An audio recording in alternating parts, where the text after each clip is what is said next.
حديث النور والصدق هو الداعي إلى الحق يجمعه البخاري ويهديه إلى المتقين والصلاة والسلام على سيد الأنبياء والمرسلين سيدنا وحبيبنا وحبيب رب العالمين محمد وعلى آله وأصحابه ومن هدى بهديه إلى يوم الدين. باب بدء الخلق. اس کے سلسلے میں عام طور پر عربی اور اردو کے جتنے بھی شارحین تھے انہوں نے کسی طرح کا کوئی کلام نہیں کیا اور بہت اچھے بڑے بڑے لوگ یہ کہہ کر گزر جاتے ہیں کہ یہ ایسا مسئلہ ہے جس کا نہ عمل سے تعلق ہے نہ عقیدے سے تعلق ہے، لہذا اس پر بحث کرنے کی ضرورت نہیں. لیکن ایسا نہیں ہے. ہم جس دور سے گزر رہے ہیں اس دور میں یہ عقیدے کا سب سے اہم ترین مسئلہ ہے، اس لیے کہ اس دور میں دنیا میں 16% انسان وہ پائے جاتے ہیں جو توحید کا انکار، صرف توحید کا نہیں، وجود الہی اللہ کے وجود کا انکار کرتے ہیں. کتنے فیصد؟ 16%. یعنی مسلمان 22% ہے اور اللہ کو نہ ماننے والے 16% ہے. تو ظاہر سی بات ہے یہ ایسا مسئلہ نہیں ہے کہ جس کا نہ تو عمل سے تعلق ہے نہ عقیدے سے تعلق ہے، بلکہ ہمارے اس زمانے میں تو اس کا تعلق عقیدے سے ہے.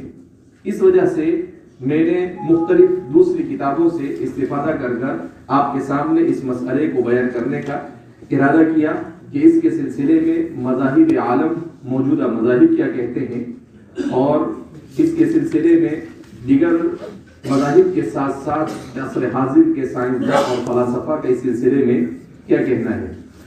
تو ہندو مذہب کے سلسلے میں بیان کیا گیا کہ ہندوؤں کے بعض لوگوں کا یہ کہنا ہے کہ اللہ رب العزت نے اس کائنات کو کیسے بنایا. تو انہوں نے جو باتیں بیان کی ان باتوں میں بڑا تضاد پایا جاتا ہے. بعض حضرات نے کہا کہ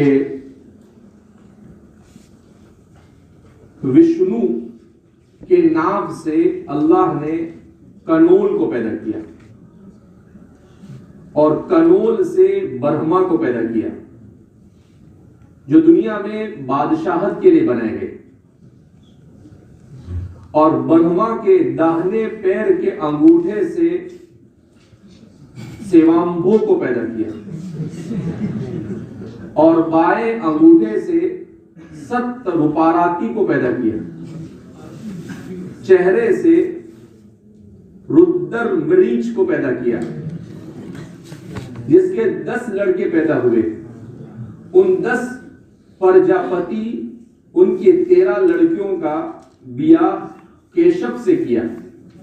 ان میں سے ویلی سے ویو، وینو سے راکشش، آدتیہ سے اویتیہ، زتیہ سے پرند، کودر سے سانپ، سرما سے کتے اور گیدڑ وغیرہ، اور دوسری بیویوں سے ہاتھی، گھوڑے، اونٹ، گدھے، بھینس، گھاس پھوس، ببول وغیرہ کے درخت سمیت چیزیں پیدا ہوئی. یہ ہے ہندو مذہب کے یہاں پر یہ سیتارتھ پرکاش نے اپنی کتاب میں اس کو ذکر کیا ہے. اسی طریقے سے ان کا ایک اور مورخ لکھتا ہے کہ جب شیو نے خواہش کی کہ میں دنیا کو پیدا کروں تو ایک نارائن نامی تالاب پیدا کیا. اس کی ناف سے کنول اور کنول سے برہما کو جب اس نے دیکھا کہ سب طرف تری ہی تری ہے تو اس نے پانی کو مٹھی میں بھر کر پانی سے بھینکا، اس میں سے بلبلہ اٹھا اور بلبلے سے ایک پرش آدمی پیدا ہوا اور اس نے سر پر دودھ کی دھار برسائی اور درخت میں پھل پیدا ہو گئے. انہوں نے کہا کہ ہم اور ان سے کہا گیا کہ تم گواہی دو. انہوں نے کہا کہ ہم جھوٹی گواہی نہیں دیں گے. तब ब्रह्मा गुस्सा होकर बोला, गवाही न दोगे तो मैं अभी तुमको भस्म कर दूंगा। तब दोनों ने डर कर कहा, जैसा तुम कहते हो वैसे ही हम गवाही देंगे। तब तीनों नीचे की तरफ चले। विष्णु पहले ही आ गए थे। ब्रह्मा भी पहुंचा। विष्णु से पूछा कि तू था या आया या नहीं। तब विष्णु बोला कि मुझको इसकी थाह नहीं मिली। ब्रह्मा ने कहा कि मैं ले आया हूं। विष्णु ने कहा, कोई गवाही दो। तब गाय और दरख्त ने गवाही दी कि हम दोनों लिंग के सर पर थे। तब लिंग में से आवाज आई और दरख्तों को बद्दुआ दी कि चूंकि तू झूठ बोला, इसलिए तेरा फूल दुनिया में मुझ पर या किसी देवता पर कभी नहीं चढ़ेगा, और जो कोई चढ़ाएगा उसका सत्यानाश हो जाएगा। और गाय को ये श्राप दिया कि जिस मुंह से तू झूठ बोली उससे गंदगी खाया करेगी। तेरे मुंह की पूजा कोई नहीं करेगा, हाँ पूंछ की करेंगे। और ब्रह्मा को ये श्राप दिया कि तू चूंकि झूठ बोला, इसलिए दुनिया में तेरी पूजा कभी नहीं होगी। और विष्णु को ये दुआ दी कि तू सच बोला, इसलिए तेरी पूजा हर जगह होगी। बिलाखिर दोनों ने लिंग की ताजीम की। उससे खुश होकर लिंग में से एक जटाधारी मूर्ति निकल आई और उसने कहा कि मैंने तुमसे तख्लीक करने के लिए कहा था, लड़ने झगड़ने क्यों लग रहे हो? ब्रह्मा और विष्णु ने कहा कि हम बगैर सामान के तख्लीक कहां से करें। तब महादेव ने अपनी जटा में से राख का एक गोला निकाल कर दिया कि जाओ इसमें से सारी खिलकत बनाओ।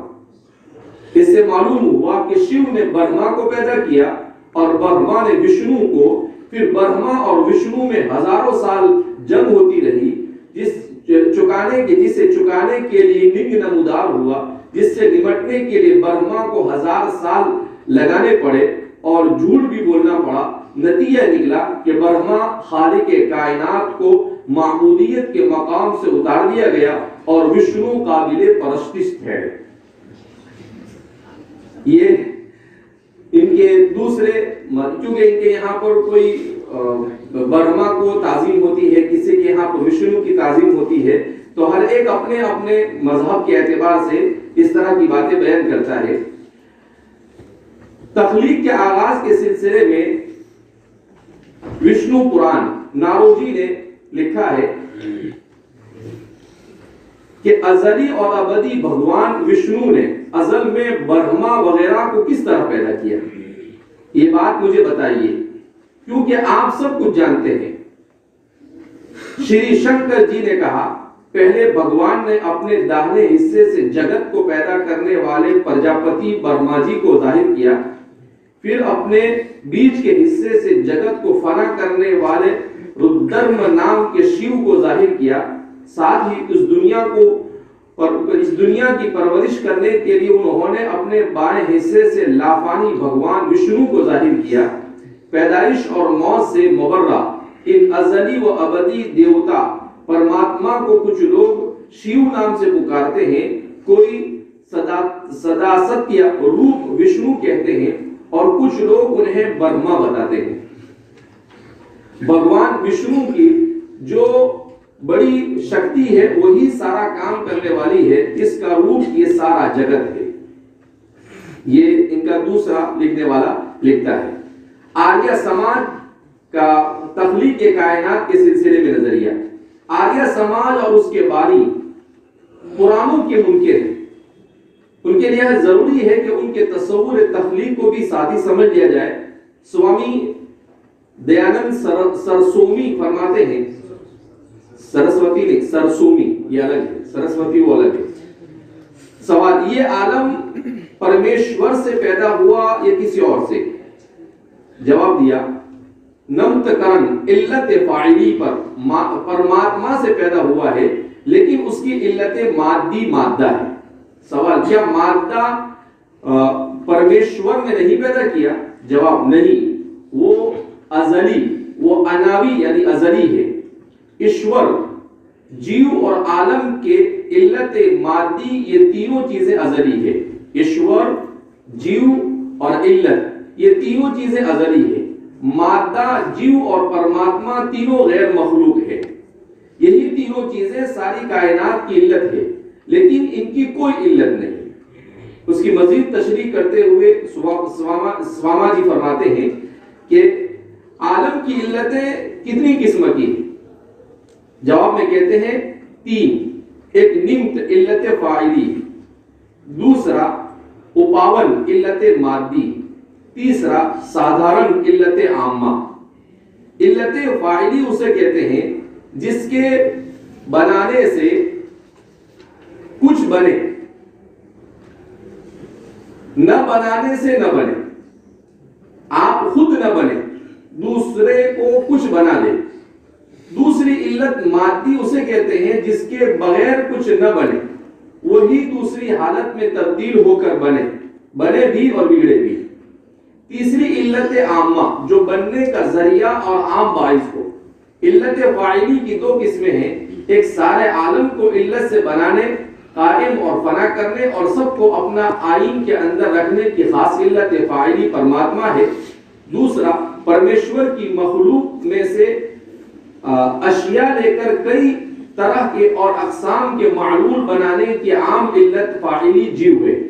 इल्लत मादी, मादा, जर्रात जिसको सारे आलम के बनाने का जरिया कहते हैं, वो बेजान होने की वजह से आप न कुछ बन पाए और न बिगड़ सकता है, बल्कि दूसरे के बनाने से बनता और बिगड़ने से बिगड़ता है। लेकिन उनके कायदे के बमूजब बनना और बिगड़ना परमेश्वर और जीव के इख्तियार में। किसी शय के बनाते वक्त इल्म, मुआयना, कुव्वत, हाथ वगैरह कई किस्म की शक्ल वाले वसाइल जो अमल में लाए जाते हैं, और बेशकल आकाश इल्लत आम्मा है। जैसे घड़े की इल्लत फाइली उसका बनाने वाला कुम्हार और मिट्टी इल्लत मादी है, और दंत चक्र वगैरह मामूली इल्लत आली है। मकाम, वक्त, आकाश, रोशनी, आंख, हाथ, इल्म, हरकत वगैरह इल्लत आम्मा है, और इल्लत फाइली भी होते हैं। इन तीनों इल्लतों के बगैर कोई भी चीज नहीं बन सकती। सितारत प्रकाश में लिखा है। तो ये गोया के फलसफे से मुतासिर होकर इन्होंने अपने पूरे के पूरे मज़ाहिब को बयान किया। सिख मत में तसव्वुर इलाह, सिखों के यहाँ पर सिख मत के बानी गुरु नानक इस्लाम के तसव्वुर तौहीद से भी मुतासिर है, लेकिन इतने ही वो वहदतुल वजूद की भी कायल है। साथ ही हिंदू मैथोलॉजी से भी किनारा कश न हो सके हैं, और यही हाल दूसरे सिख गुरुओं का भी है। नतीजा यह है कि गुरु ग्रंथ साहब में तौहीद भी है, वहदतुल वजूद भी है, और हिंदू मैथोलॉजी के असरात भी हम ज़ेल में 1-2 इक़्तिबास देते हैं, जिनसे तख्लीक़ कायनात के बारे में सिख गुरुओं के रुझान का अंदाजा हो सकेगा। गुरु गोविंद सिंह चक जी फरमाते हैं, खुदा एक ही है, सत्य है, अजीम है, दाता है, उसका कोई चक्र नहीं, कोई निशान नहीं, कोई रंग नहीं, कोई जात और सिलसिले नसब नहीं, कोई शक्ल, कोई रंग, कोई खाका, कोई तरीका, किसी तरह भी उसे बयान नहीं कर सकता। वो गैर मुतहर्रिक है। ये अल्लाह की जो तौहीद, अल्लाह की जो तारीफ हमारे यहाँ पर किताबों में की जाती है, कॉपी पेस्ट है, बेखौफ है, रोशन है, उसकी ताकत बेअंदाजा है, वो बादशाहों का बादशाह और लघु का अंदर का मालिक तसव्वुर किया गया, वो 3 दुनियाओं का मुक़्तदर आला है। सिख रिलीजन के नाम से जो किताब है, उसके जिल्द पंजुम के सफ़ा नंबर 261 पर उन्होंने ये नकल किया है। गुरु नानक फरमाते हैं, तुम ही मेज हो और तुम ही कलम, तुम ही तहरीर। नानक कहता है, बस तन्हा तुम ही हो, तुम्हारे सिवा दूसरा कोई नहीं। श्री राग में गुरु नानक फरमाते हैं, तुम ही बजाते खुद पानी हो, तुम ही बजाते खुद मछली हो, तुम ही बजाते खुद जाल हो, और तुम ही ने जाल फेंका है। गुरु नानक एक और जगह पे कहते हैं, वो खुदा शिव है। अभी तक के तौहीद बयान किया, अभी हिंदुओं के अंदाज में आ जाएंगे। वो खुदा शिव है, وہ وشنو اور برہما ہے، وہ پاروتی اور لکشمی ہے جو ماں ہے۔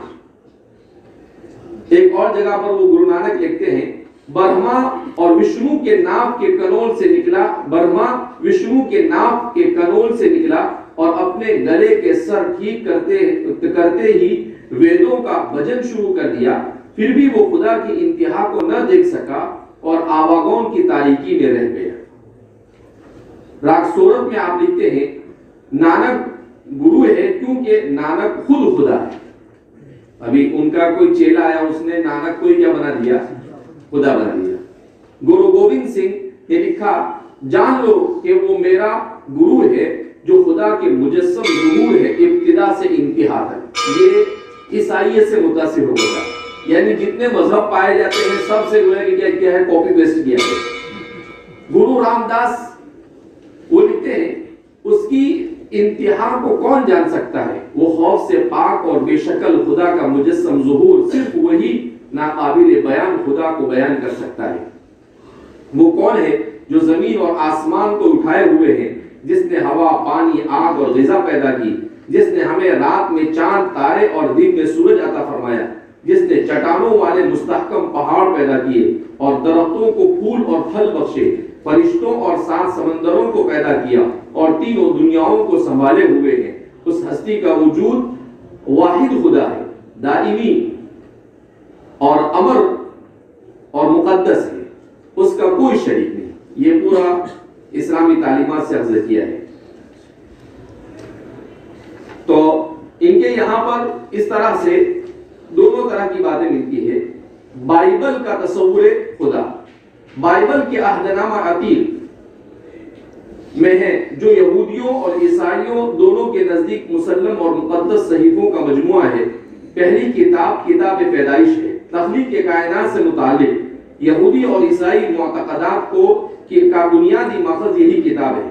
تخلیق کے کائنات کے متعلق اس کتاب میں ہے خدا نے ابتدا میں زمین اور آسمان کو پیدا کیا اور زمین ویران اور سنسان تھی اور گہراؤں کے اوپر اندھیرا تھا اور خدا کی روح پانی کی سطح پر جنبش کرتی تھی اور خدا نے کہا کہ روشنی ہو جا اور روشنی ہو گئی اور خدا نے دیکھا کہ روشنی اچھی ہے اور خدا نے روشنی کو تاریکی سے جدا کیا اور خدا نے روشنی کو دن کہا اور تاریکی کو رات، اور شام ہوئی اور صبح ہوئی سو پہلا دن ہو گیا۔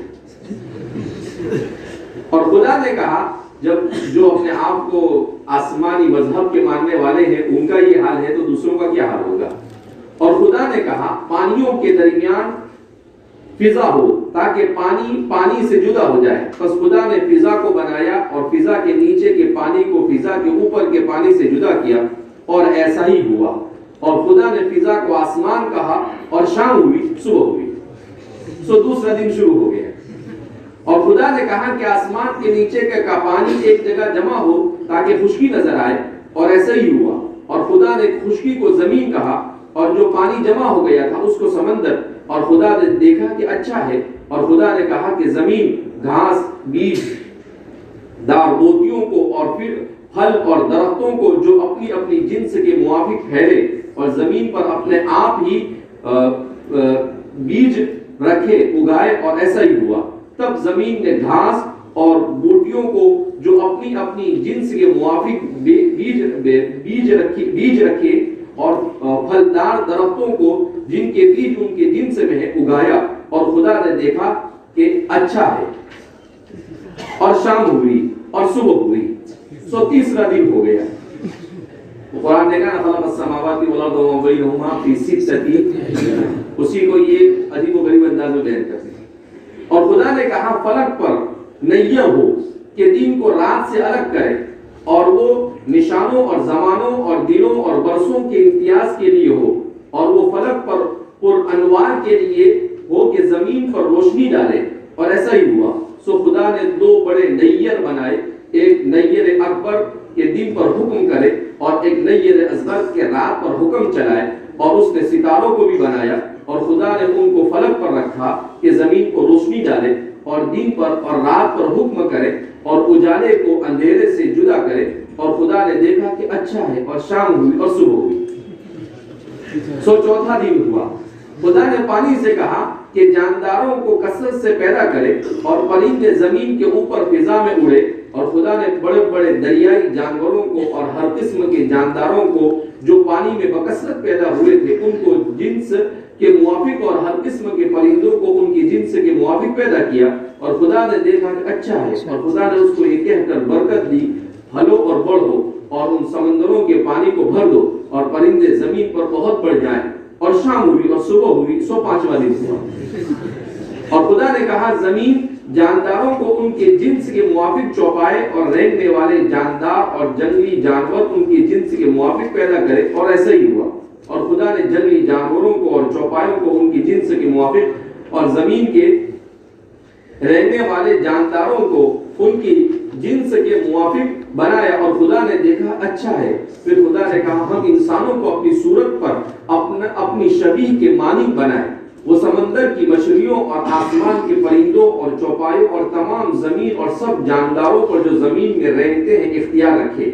और खुदा ने इंसान को अपनी सूरत पर पैदा किया, खुदा की सूरत पर उसको पैदा किया, नर व नारी उनको पैदा किया। और खुदा ने उनमें बरकत दी और कहा कि फलो और बढ़ो और जमीन को मामूर और महकूम करो और समंदर की मछलियों और हवा के परिंदों और कुल जानवरों पर जो जमीन पर चलते हैं इख्तियार रखो। और खुदा ने कहा कि देखो मैं रोए जमीन के कुल बीज और सब्जी और हर दरख्त जिससे उसमें बीजदार फल है तुमको देता हूँ, ये तुम्हारे खाने को हो और जमीन के कुल जानवरों के लिए हो और कुल परिंदों के लिए और उन सब के लिए जो जमीन पर रहने वाले हैं जिनमें जिंदगी का दम है, हरी बोटियां खाने को देता हूँ। और ऐसा ही हुआ। और खुदा ने सब पर जो उसने बनाया था नजर की और देखा बहुत अच्छा है। और शाम हुई और सुबह हुई और छठा दिन हो गया।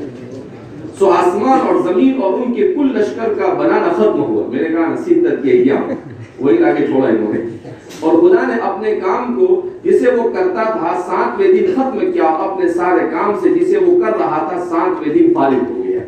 बिल्कुल कुरान और हदीस से कॉपी पेस्ट मारते हैं ये, लेकिन बदलाते नहीं है। लेकिन अगलरा नगलरा अगलवाए, फारसी में कहते हैं कि नगल के लिए भी क्या चाहिए, अगल चाहिए। याद तो ये गोया के उनके यहाँ पर इस तरह से कायनात के पैदा करने के सिलसिले में उनका ये कहना है कि 6 दिनों में खुदा ने कायनात को क्या किया, पैदा किया। एक और जगह लिखा है कि खुदा ने जमीन की मिट्टी से इंसान को बनाया और उसके नथनों में जिंदगी का दम फूंका तो इंसान जीती जान हुआ। और खुदा ने मशरिक की तरफ आदन में एक बाग लगाया और इंसान को जिसे उसने बनाया था वहां रखा।